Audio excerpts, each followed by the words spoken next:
Hello guys, Assalamualaikum. Welcome back to my channel. This is Anamka from Anamka's Cooking and Daily Vlog.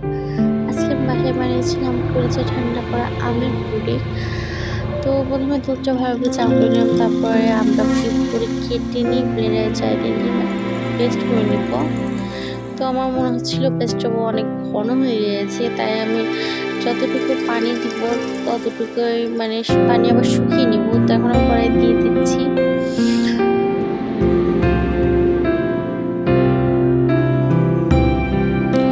তো দেখতে পাচ্ছেন আমি পানি দিয়ে ফুটিয়ে নিয়েছি। এখন আমি এই পর্যায়ে এসে আগার পাউডার দিয়ে দেবো পরিমাণ মতো। বেশি আগার পাউডার হলে কিন্তু শক্ত হয়ে যাবে, ভালো লাগবে না খেতে। তো আপনারা পরিমাণ অনুযায়ী দেওয়ার চেষ্টা করবেন।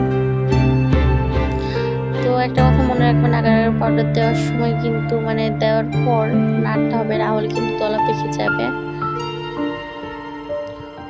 তো এখন ভালোভাবে ফুটিয়ে যতটুকু পানি দিয়েছিলাম ততটুকু পানি কমিয়ে নিব। তো দেখতে পাচ্ছেন এখন আমি ছেঁকে নিয়ে সেট করতে দিয়েছি। তারপরে যেটা দিয়েছিলাম আর কি মিল্কটা, তো হচ্ছে এটা আগার পাউডার দিয়ে চাল করে নিচ্ছি। এটা হচ্ছে ম্যাঙ্গো, জমে গেছে, অনেক সুন্দর হয়েছে। এটা আগার পাউডার 80 টাকা দাম নিয়েছিল আমাদের এখানে। আপনাদের ওখানে কত নিবে জানি না, তো আপনারা কিনে নিতে পারেন।